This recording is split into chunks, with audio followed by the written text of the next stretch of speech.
শাশুড়ি মায়েরাও যদি বৌমাদের সুবিধে অসুবিধেগুলো বুঝে চলতো তাহলে হয়তো প্রত্যেকটা পরিবারেই ঝামেলা অশান্তি একদমই থাকতো না। হ্যাঁ, এটা কিন্তু একদম বাস্তব কথা।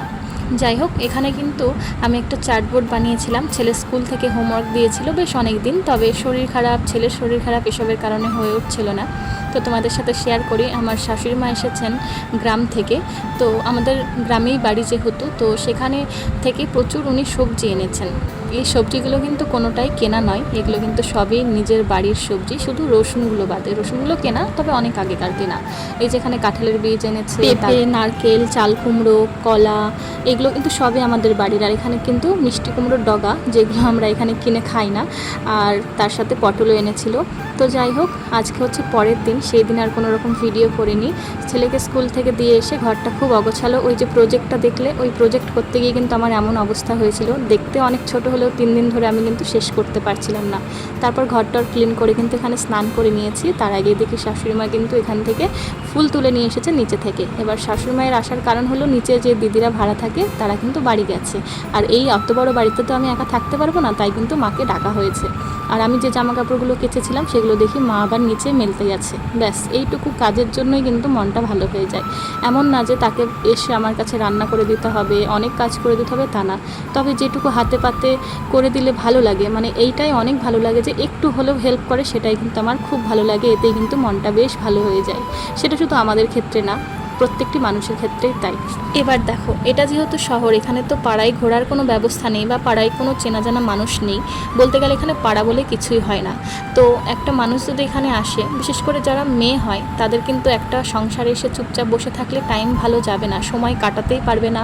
প্লাস যখন সে চুপচাপ বসে থাকবে, তখন কিন্তু তার মনের মধ্যে অনেক খারাপ কিছু চলে আসবে।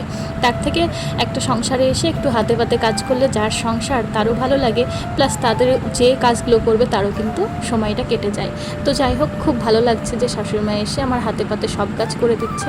এমনটা না যে আমি কখনোই তার থেকে আশা করব না যে সে 7-8 দিনের জন্য এসে আমার কাছে রান্না করুক। হ্যাঁ, হতে পারে কোনো সময় অসময়ে কোনো প্রবলেম হলো, তখন হয়তো বললাম যে মা আজকে রান্নাটা করে দাও, সেটাই। তার থেকে কিন্তু আমি বেশি কিছু আশা করি না। ওই যে হেসে কথা বলা, তারপর বারবার এসে এটা সেটা জিজ্ঞাসা করা, কী রান্না করছি খোঁজ নেওয়া, এক জায়গায় চুপচাপ বসে না থেকে আমার সাথে সাথে একটু ঘোরাফেরা, এটাতেই আমার মন ভালো হয়ে যায়। যেহেতু আমি একা থাকি, তো তাই কিন্তু আমি এগুলো একটু আশা করি, যেই হোক না কেন, আমার মা আসুক বা আমার হাজব্যান্ডের মা আসুক বা পরিবারের অন্য কেউ আসুক।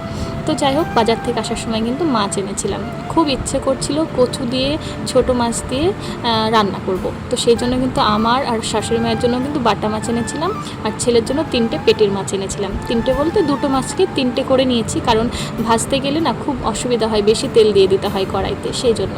তো মাছগুলো এনে কিন্তু আমি প্যাকেটেই রেখেছিলাম, মা দেখে সেগুলো ধুয়ে বেছে রেখে দিয়েছে। হ্যাঁ, এখানে কেটেই দেয়, মাছ কেটে আঁশ ছাড়িয়ে সব কিছু ক্লিন করে দেয়, তবুও বাড়িতে এসে ভালো করে ধুয়ে নিতে হয়, কেননা কোথাও কোথাও আঁশ থেকেই যায়। আর এই যে এই ঘরে কিন্তু নিচের দিদিরা ভাড়া থাকতো, তো ওরা বাড়ি গেছে, তোমাদেরকে তো বললামই। আর এটা হলো আমাদের ভাড়া বাড়ির মোটর ঘর, মানে এখানে মোটরটা রাখা থাকে, এখান থেকে কিন্তু জলটা তুলতে হয়। মানে ঘরে কিন্তু জল শেষ হয়ে গেছে, তো এখানে এই যে মোটরটা অন করে দিলাম, এবার কিন্তু জলটা ট্যাঙ্কে ভর্তি হয়ে যাবে। আর এখানে কিন্তু প্লাস্টিকের ট্যাঙ্ক নয়, সিমেন্টের পুরোনো দিনের যে ট্যাঙ্কগুলো হয় ছাদের ওপর, সেই ট্যাঙ্ক।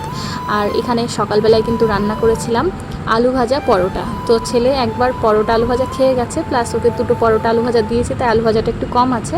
তো তার সাথে সাথে সবার জন্যই করে নিয়েছিলাম। আর সঙ্গে ছিল আগামী দিনের কিন্তু জিলিপি, আমাদের বাড়ির সামনে যেহেতু মেলা হচ্ছে, সেই মেলার জিলিপি। তো মাকে আলু ভাজা জিলিপি দিয়ে পরোটাটা খেতে দিলাম। মায়েরও স্নান হয়ে গেছে, আমারও স্নান হয়ে গেছে, তো ভাবলাম এবার খেয়ে নিই। আর আমি কিন্তু জিলিপি দিয়েই পরোটাটা খেয়ে নেবো, কারণ আমার জিলিপি খেতে খুব ভালো লাগে, সেটা রুটির সাথেও ভালো লাগে। এবার মোটামুটি কিন্তু স্কুলের টাইম প্রায় কাছাকাছি চলে এসেছে, 10:30 বেজে গেছে। তাই আমি তাড়াতাড়ি করে কিন্তু ওই যে বাড়ি থেকে মা পটলগুলো এনেছিল সেগুলো কেটে নিলাম, কারণ পটলগুলো ভেতরে পুষ্ট হয়ে গেছিলো, তারপর 6-7 ঘন্টা জার্নি করে এসেছে, তাতে আরোই খারাপ হয়ে গেছে। তাই এরকম করে কেটে ভাজলে কিন্তু খেতে খুব টেস্ট হয়। তো আজকে কিন্তু এই পটল ভাজা, ডাল, আর তার সাথে কচু দিয়ে মাছের ঝোলটা রান্না করব। আর যেহেতু শাশুড়ি মা এসেছেন, তো এই কদিন আমার কিন্তু একটু ভালো খাওয়া দাওয়া হবে। আমার কাছে ভালো খাওয়া দাওয়া মানে কিন্তু মাছ, মাংস, ডিম নয়, কারণ আমি যখন একা থাকি তখন কিন্তু শুধুমাত্র মাছ, মাংস, ডিম এগুলোই শর্টকাট রান্নাগুলো করি।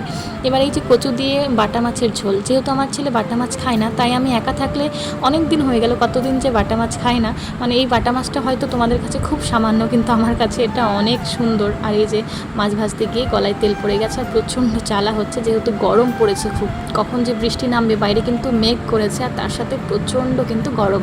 আর এখানে আলু কচু দিয়ে মাছের ঝোলটা প্রায় শেষের দিকে, ছেলের মাছগুলো দিয়ে দিলাম। তবে কি করেছি বলো তো, আদা লঙ্কা বাটাটা কিন্তু এখনও দিইনি। আলু কচু সুন্দর করে সেদ্ধ হয়ে গেলে, মাছের ঝোলটা ভালো করে ফুটে গেলে ছেলের মাছটা আর কিছুটা তরকারি কিন্তু তুলে রাখবো। তারপর তেল করার সময় আদা লঙ্কা বাটাটা দিয়ে আমাদের মাছটা তেল করে নেব। তাহলে আমাদেরটাও ঝাল হয়ে যাবে আর ছেলেরটাও ঝাল হবে না। আর ছেলেকে স্কুল থেকে এনে কিন্তু স্নান করিয়ে দিয়েছি, ও বসে খেলা করছে। তো এই যে আমার রান্নাবান্না আজকের, এখানে মসুর ডাল একটু ঘন করে করেছি, যেহেতু আমরা ডাল কম খাই, হাজব্যান্ড আসলে অনেক ডাল করতে হয়। তো যাই হোক, এই যে পটল ভাজা ঝুড়ো ঝুড়ো করে, এখানে ছেলের মাছের ঝোলটা দেখতে এমন হলেও কিন্তু এটা খেতে অনেক টেস্ট, কারণ মশলা একটু কম দেওয়া আছে যেহেতু ছেলে খাবে। আর তার সাথে কিন্তু আমাদের এখানে কচু দিয়ে মাছের ঝোলটা খেতেও কিন্তু খুব সুন্দর হয়েছিল।